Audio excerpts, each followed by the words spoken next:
사도행전은 사도들의 행전을 다루는 말씀입니다. 사도행전 저자는 누가입니다. 누가는 사도행전과 함께 누가복음을 기록했습니다. 사도행전과 누가복음은 신약 성경의 약 4분의 1을 차지합니다. 두 권의 책이지만 그 분량 면에서 대단히 많은 분량을 차지하고 있습니다. 사도 바울의 여러 저서들, 여러 편지들 이어서 누가복음이 그 다음으로 누가가 쓴 서신이 가장 분량 면에서 많은 부분을 차지합니다. 누가, 그는 누가복음과 사도행전을 씁니다. 그런데 누가복음을 읽어보고 사도행전을 읽어보면 누가 자신의 이름은 등장하지 않습니다. 사도행전에 기록된 많은 사람들의 명단들이 등장합니다. 그 이름의 수만도 80여 명이 등장합니다. 그런데 정작 자신의 이름은 등장하지 않습니다. 등장한다면 우리라고 하는 문체가 등장할 뿐입니다. 우리가 라고 하는 이 말로 사도행전 16장에 등장하는데, 그래서 그 부분에서 바로 누가가 바울과 함께 선교에 동참하고 있다는 것을 알 수가 있습니다. 그 외에는 누가의 직접적인 이름이 등장하지 않습니다. 이 사도행전과 누가복음의 수신자인 바로 데오빌로라고 하는 사람에 대해서는 명확하게 기록합니다. 하지만 자신의 이름은 등장하지 않습니다. 그저 하나님이 역사하신 하나님의 그 역사에만 담담하게 기록하고 있을 뿐입니다. 누가는 탁월한 역사가입니다. 예수님으로부터 시작되어서 이제 초대교회의 역사, 그것을 기록한 사람이 누가입니다. 누가가 이런 저작물을 기록하지 않았다면 예수님께서 사역하신 그 공생의 그 해가, 예수님의 그 나이가 30년이었다, 30대였다라는 것을 알 바가 없습니다. 그리고 예수님께서 태어나실 그때가 아우구스투스, 로마의 황제 아우구스투스가 다스리던 그때였다는 것을 또 알 수도 없습니다. 사도 바울이 수많은 서신들을 썼습니다. 그러나 그가 어떻게 선교를 했는지, 선교의 활동을 알 바를 못합니다. 바울이나 초대교회의 선교는 사도행전을 통해서 비로소 그 모든 것들이 드러나게 됩니다. 사도행전은 수많은 총독, 관원들, 사람들의 이름이 등장합니다. 이것으로 인해서 이 세상의 역사, 세상의 그런 역사가 곧 이 교회의 역사와 이어지고 있다는 것을 알게 됩니다. 그러니까 누가복음과 사도행전을 통해서 세상 역사와 교회 역사가 서로 이어지면서 만나게 됩니다. 여러분, 교회 역사만 있었다면, 교회 역사만 기록되어 있었다면 그때가 정확하게 몇 년인지, 세상 역사 AD 몇 년인지 이것을 정확하게 알 수가 없잖아요. 그런데 사도행전과 누가복음을 통해서 바로 교회의 역사와 세상 역사의 연대기가 맞아 들어가기 시작한 겁니다. 누가가 복음서와 사도행전을 기록할 때 자신이 어떠한 자세로 이러한 복음서 또 사도행전을 기록했는지에 대한 말씀을 볼 수 있습니다. 그것은 바로 누가복음의 서문을 통해서 알 수 있는데요, 누가복음 1장 1절부터 4절까지의 말씀을 제가 한번 읽어보겠습니다. 우리 중에 이루어진 사실에 대하여 처음부터 목격자와 말씀에 일꾼된 자들이 전하여 준 그대로 내력을 저술하려고 붓을 든 사람이 많은지라. 그 모든 일을 근원부터 자세히 미루어 살핀 나도 데오빌로 각하에게 차례대로 써보내는 것이 좋은 줄 알았노니 이는 각하가 알고 있는 바를 더 확실하게 하려 함이로라. 이 말씀에 보면 여러 사람이 예수님에 대한 기록을 쓰고 있는데, 이 저자인 누가나도 이 내력에 대해서 자세히 근원부터 살폈다고 말씀합니다. 그러면서 그 근원부터 살펴서 이제 차례대로 써 내려갔다. 바로 누가의 역사적인 기술법을 이야기하고 있습니다. 사도행전은 단순히 초대교회 역사를 다루는 것으로서 멈춰 있지 않습니다.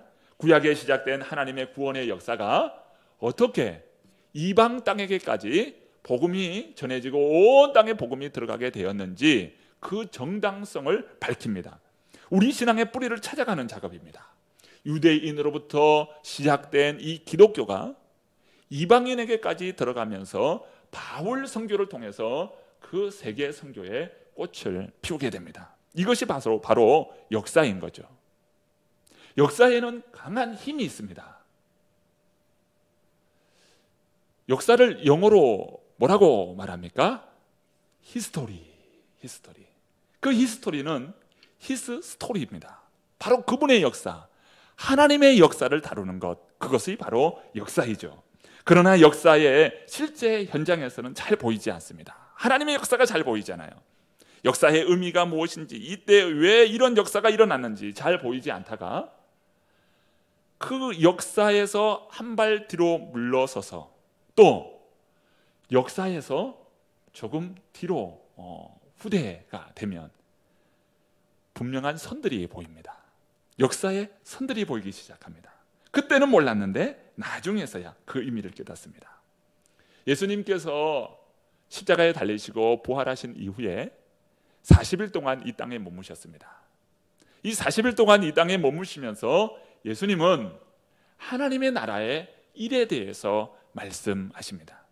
그러면서 제자들과 여러 많은 성도들에게 하나님의 일에 대해서, 하나님 나라 일에 대해서 가르쳐 주셨습니다. 그러니까 하나님의 나라라고 하는 것이 얼마나 예수님에게는 중요했는지를 우리는 깨닫게 되는 것이죠. 하나님의 나라 복음, 하나님 나라 복음, 이 복음에 대해서 예수님은 일생을 사셨다고 해도 과언이 아닙니다. 예수님은 하나님의 나라를 위해서 사셨습니다. 자, 부활하시고 난 이후에 40일 동안 이 땅에 머무시면서 하나님의 나라의 일에 대해서 말씀하십니다. 그러시면서 이 제자들에게 하시는 말씀이 오늘 본문에 등장하는데, 특별히 오늘 4절과 5절의 말씀을 우리 같이 한번 읽어보시죠. 4절과 5절 말씀을 같이 읽어봅니다. 사도와 함께 모이사 그들에게 분부하여 이르시되 예루살렘을 떠나지 말고 내게서 들은 바 아버지께서 약속하신 것을 기다리라. 요한은 물로 세례를 베풀었으나 너희는 몇 날이 못되어 성령으로 세례를 받으리라 하셨느니라. 이 4절과 5절 말씀을 통해서 예수님께서 중요한 두 가지의 사실에 대해서 말씀하고 있습니다. 먼저는 하나님께서 약속하신 것이 있다는 것입니다. 즉 성령이 임하는 것은 하나님의 약속이라는 것입니다. 요엘서 2장 28절과 29절의 말씀입니다. 제가 한번 읽어봅니다. 그 후에 내가 내 영을 만민에게 부어주리니 너희 자녀들이 장래일을 말할 것이며 너희 늙은이는 꿈을 꾸며 너희 젊은이는 이상을 볼 것이며 그때에 내가 또 내 영을 남종과 여종에게 부어줄 것이며. 이 말씀은 무슨 말씀입니까? 구약 성경에 이미 성령을 보내주시기로 약속하셨다는 것입니다. 즉 성령이 임하는 사건은 약속의 결과라는 것입니다. 두 번째, 오늘 4절과 5절을 통해서 주시는 중요한 사실은 성령이 임하는 것, 이것은 성령의 세례를 받는 것이다 라는 것으로 말씀합니다. 첫 번째는 성령이 임하는 것은 약속이라는 것이고요, 두 번째는 성령의 세례가 있다는 것을 말씀하시는 겁니다. 구약 성경에 보면 물로 더러운 것을 씻어내는 정결 예식이 있죠. 특별히 민수기서에 잘 나타나 있습니다. 정결 예식에 대해서 말씀합니다. 더러운 것을 씻어내는 정결 예식입니다. 그래서 어떤 부정하게 되면 부정을 깨끗하게 하는 그 물을 통해서 정결하게 되지요. 그런데 신약 성경에 오면 부정한 것을 씻어내는 그것을 바로 세례로 표현합니다. 그러니까 정결 예식이 바로 세례로 발전하게 된 것입니다. 더러운 것을 씻어내는 세례, 마찬가지로 예수 그리스도의 이 보혈로 정결하게 되는 바로 성령의 세례가 있다는 것입니다. 물로 씻어지는 세례가 있는가 하면 예수 그리스도의 보혈의 은혜로서 정결하게 되는 성령의 세례가 있다. 우리는 성령으로 깨끗함을 받아야 합니다. 그런데 예수님께서 제자들에게 성령 받기 위해서는 기다리라는 것이에요. 기다려라. 너희에게 몇 날이 못 되어 성령이 임할 것이니 너희는 기다리라. 그때 제자들이 예수님의 그 말씀을 들으면서 이렇게 질문합니다. 6절 말씀입니다. 우리 한번 6절 말씀도 같이 한번 읽어봅니다. 그들이 모였을 때에 예수께 여쭈어 이르되 주께서 이스라엘 나라를 회복하심이 이때니까 하니. 무슨 말입니까? 기다려라. 성령이 임하는 것을 기다려라. 그럴 때 제자들이 그 말을 어떻게 이해했냐면, 기다리면 성령이 오셔서 우리에게 해주시는 것이 있는데 바로 이스라엘 나라의 회복이다. 로마로부터 정치적 속박을 당하고 있는데 이제 이스라엘 나라가 로마로부터 정치적인 독립을 하는 것인가, 이런 생각을 제자들이 갖게 된 것입니다. 성령이 오시면 우리나라가 독립이 되는 거구나, 이스라엘 나라가 회복되는 거구나, 이렇게 이해를 하는 겁니다.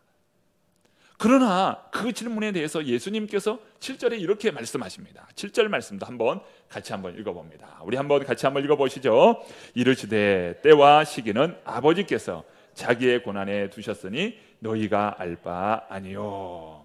예수님은 지금 제자들이 이스라엘 나라가 회복할 때가 바로 이때입니까?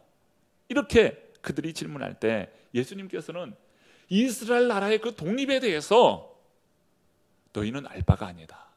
무슨 말입니까? 신경 쓰지 말라는 거예요. 신경 쓰지 말라. 이스라엘이 언제 회복될 것인가, 그것에 대해서 신경 쓰지 말라. 그러시면서 주신 말씀이 8절의 말씀이에요. 자, 우리 8절의 말씀을 같이 한번 읽어봅니다. 눈을 크게 뜨시고 8절 말씀을 같이 한번 읽어보십니다. 함께 읽습니다. 오직 성령이 너희에게 임하시면 너희가 권능을 받고 예루살렘과 온 유대와 사마리아와 땅끝까지 이르러 내 증인이 되리라 하시니라. 아멘. 8절 말씀은요, 사도행전의 아주 중심되는 말씀입니다. 사도행전의 구조를 이루는 말씀이 바로 8절의 말씀입니다. 이 8절의 말씀을 통해서 주님께서 우리에게 주시는 말씀은 바로 두 가지의 사실을 증명하십니다. 8절에서 하나님께서 우리에게 성령을 주신 이유는 우리에게 능력을 주시기 위함이라고 말씀합니다. 능력을 주시기 위해서, 바로 성령이 임하는 것은 바로 우리에게 능력을 주시기 위해서다 말씀합니다. 이 능력이라고 하는 헬라어는 디나미스라고 표현됩니다. 바로 다이나마이트라는 것이죠. 그래서 성령은 다이나마이트처럼 아주 강력한 능력이 있는 것입니다. 성령이 임할 때에 다이나마이트와 같은 강력한 능력이 임합니다. 우리에게 필요한 것이 무엇입니까? 바로 성령의 임재요, 성령 충만함입니다. 성령 세례는 요한의 물 세례와 비유를 이루고 있어요. 세례라고 하는 것은 물에 푹 잠기는 거잖아요. 그런데 이제 우리가 어디에 푹 잠겨야 돼요? 성령에 푹 잠겨야 한다고 말씀하는 것입니다. 물로 거듭났듯이 이제는 성령으로 말미암아 우리가 완전히 새롭게 변화되는 거듭남의 역사. 그래서 사람이 물로 나는 것이 있지만 물과 성령으로 나야 된다. 성령으로 나지 않으면 하나님 나라에 들어갈 수 없다라고 말씀하시죠. 그래서 우리는 성령에 푹 잠겨야 합니다. 그래서 다시 성령으로 말미암아 새롭게 거듭나게 되는 것이지요. 제자들은 이미 예수님을 믿고 구원받았습니다. 그런데 여기에서가 끝이 아니라는 거예요. 그들은 성령 충만함, 성령의 세례를 받아야 합니다. 성령 충만한 성령의 세례를 받을 때에 이성적 믿음에서 체험적 신앙으로 바뀝니다.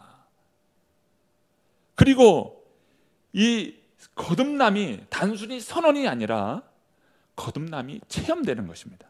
약속하신 성령을 받았습니까? 오늘 우리의 소망이 있다면 바로 여기가 소망입니다. 왜 소망입니까? 성령의 역사는 지금도 동일하다는 것입니다. 이 약속이 철회되지 않았다는 것입니다. 우리는 오순절 이전의 사도들처럼 성령을 기다리는 사람들입니다. 성령의 충만함을 받아야 합니다. 그러면 여기서 말하는 능력은 구체적으로 무엇을 의미하는 것인가? 두 가지로 이해할 수 있습니다. 하나는 외적인 측면에서의 능력이요, 또 하나는 내적인 측면에서의 능력입니다. 외적인 성령의 능력은 무엇입니까? 사도행전에 보면 제자들이 오순절 날에 성령의 충만함을 받고 그들이 방언을 말하고요, 병자들이 치유가 일어나고 또 갖가지 기적들이 일어나면서 더러운 악귀들이 떠나가는 그런 역사들이 나타납니다. 사도행전 5장 12절 말씀 보면 사도들의 손을 통하여 민간의 표적과 기사가 많이 나타났다고 기록하고 있습니다. 그리고 사도행전 9장에 보면 베드로는 죽은 다비다를 세웁니다. 그리고 사도행전 19장에 보면 사도 바울에게 있는 앞치마와 그 손수건을 이 질병든 자, 병든 자에게 얹으니까 그 병자가 치유가 일어나고요, 또 악귀 들린 자에게 그 손수건이 임하니까 그 악귀가 떠나가는 그런 역사가 나타납니다. 바로 성령의 외적인 능력이지요. 이런 능력은 지금도 동일하게 일어납니다. 왜냐하면 초대교회나 또 오늘 역사하는 성령은 같은 성령이기 때문입니다. 저는 우리 교회가 이런 성령의 능력이 나타나기를 원합니다. 암병이 치유가 되고요, 더러운 질병에서 고침받고요, 또 갖가지 질병으로부터 또 더러운 악귀로부터 떠나가는 그런 은혜의 역사들이 나타나기를 원합니다. 소망 없던 자가 소망을 가지게 되고요, 사업에 놀라운 축복의 역사가 일어납니다. 보세요. 우리가 우리가 금요일 날 말씀을 봤잖아요. 이삭을 통해서 흉년 때에 100배의 소득을 얻고 거부가 되지 않습니까? 흉년은 똑같이 임합니다. 그런데 이삭만큼은 100배의 소득이 일어납니다. 어떻게 이삭이 100배의 소득을 얻습니까? 만약 그것이 자연적 현상이었다면 다른 많은 사람들도 100배를 얻어야 되죠. 그러나 자연적인 현상이 아니라 특별한 은혜가 이삭에게 임한 것입니다. 그리고 메워진 우물이 이삭이 파면 그곳에서 물이 나와요. 그리고 그곳에 이삭이 또 새로운 우물을 팔 때 또 우물이 나는 것입니다. 왜 이삭에게만 그렇습니까? 다른 사람도 파면 우물이 나와야 되는데 왜 이삭에게만 특별하게 그렇게 우물이 나오냐 말입니다. 하나님의 은혜인 것입니다. 이게 하나님의 역사가 임할 때 하나님의 놀라운 은혜의 증거들이 나타나게 되는 것이지요. 이러한 축복이 새로남의 모든 성도님들의 이야기가 되시기를 바랍니다. 성령의 또 다른 의미에서 내적인 능력이라고 했어요. 내적인 능력, 다시 말하면 우리 안에 내적으로 임하시는 성령의 역사입니다. 성령의 능력이 임하기 전 이 제자들의 모습을 보십시오. 제자들은 누가 크냐라고 하면서 서로 싸우기까지 했습니다. 뿐만 아니라 예수님께서 잡히실 때 그들은 자기 살기 바빠서 도망쳤습니다. 그런데 성령이 임하고 난 이후에 제자들의 모습을 보십시오. 죽음의 위협 앞에서도 그들은 복음을 증거합니다. 바로 이것이 성령의 내적 증거요 변화입니다. 바리새인들이 위협합니다. 그때 그들은 담대히 복음을 전합니다. 야고보는 가장 먼저 순교한 제자들 중에 가장 먼저 순교한 제자가 되었습니다. 속사람이 완전히 변화된 사람이죠. 이것은 사람의 힘이 아닌 오직 성령의 능력입니다. 갈라디아서 5장에 보면 성령의 9가지 열매를 소개합니다. 갈라디아서 5장 22절 23절 말씀입니다. 오직 성령의 열매는 사랑과 희락과 화평과 오래 참음과 자비와 양성과 충성과 온유와 절제니 이 같은 것을 금지할 법이 없느니라. 성령의 열매를 가만히 들여다보십시오. 이것은 내적인 능력이요 열매입니다. 성령이 임할 때에 내적으로 사랑, 희락, 화평, 오래 참음, 자비, 양선, 충성, 온유, 절제, 이 같은 성령의 열매가 나타나게 됩니다. 여러분, 하나님은 이미 우리에게 성령을 보내주셨습니다. 이미 안에 성령이 내주하고 계십니다. 외적으로 성령의 능력이 나타나고 내적으로 성령의 은혜의 역사함이 풍성해질 때 바로 성령의 역사가 오늘 안에 일어나게 되는 것입니다. 우리 성도 한 분 한 분들이 성령의 그 외적인 증거, 내적인 증거들이 충만히 일어나기를 바랍니다. 오늘 말씀 8절에 보면 두 번째 의미를 가지고 있는데요, 우리에게 성령을 보내주신 이유는 우리가 복음의 증인되게 하신다라고 하는 말씀입니다. 오늘 말씀을 보시면 8절 후반절을 보시면 성령이 임하는 자에게 예루살렘과 온 유대와 사마리아와 땅끝까지 이르러 복음의 증인되리라 말씀하셨어요. 성령이 임할 때에 복음은, 성령의 능력은 이제 어떻게 나타납니까? 복음 증거로서 나타나는데요, 예루살렘, 온 유대, 사마리아, 땅끝 계속해서 확장해 나아가는 것을 보잖아요. 여기서 증인, 너는 너희 증인이 되리라 라고 하는 이 헬라어는 마르투스를 씁니다. 이 영어의 순교자라고 하는 영어의 단어가 있습니다. 마더가 아니고요, 마터. 이 참 단어가 좀 어렵습니다. 이 순교자인데요, 이 초대교회 당시는 복음의 증인되기 위해서는 목숨을 던져야 할 그런 상황이었습니다. 그래서 증인이라고 하는 것은 순교자다라고 하는 의미가 생겨나게 됐습니다. 사도행전 4장에 보면 바리새인과 사두개인들이 이 복음 전하는 사도들을 위협합니다. 아주 강력하게 위협합니다. 그리고 5장에 가서는 그들을 투옥시킵니다. 그리고 7장에 가서는 순교자가 나타납니다. 초대교회의 7 집사 중에 한 분인 스데반이 순교하는 이러한 일이 일어나게 되지요. 이게 복음 전하는 증인으로 살아갈 때 그들이 당한 일입니다. 그런데 어떻습니까? 이들은 복음 전하는 것을 두려워하지 않고 계속해서 복음을 전함으로 인해서 복음이 예루살렘에 시작해서 이제는 유대 땅으로, 유대 땅을 넘어서 사마리아로, 사마리아 땅을 넘어서 소아시아로, 소아시아를 넘어서 이제 세계의 중심인 로마까지 나가게 되는 이런 역사가 사도행전의 역사가 되었습니다. 한국교회의 역사 또한 순교자 피에 세워진 교회라는 것을 우리는 기억해야 합니다. 토마스 선교사는 1966년 9월에 이 대동강변에 그가 왔죠. 상선을 통해서 이 대동강변에 왔습니다. 그는 일찍이 이 한글로 된 성경을 가지고 왔어요. 이미 상선 안에서부터 복음을 전하기 시작했습니다. 그래서 500여 권의 그 한글로 된 책을 그 상선에 타고 있던 사람들에게 전해주면서 복음을 전했고요. 그는 내리자마자 복음 한번 제대로 전하지 못하고 이 기다리는 병사들에 의해서 목베어 죽임을 당합니다. 그런데 마지막 그가 그 성경 몇 권을 그 사람들에게 전해줍니다. 그런데 그 성경으로 인해서 이 박충건, 박영식, 최치랑 같은 기독교 1세대가 태어나게 됩니다.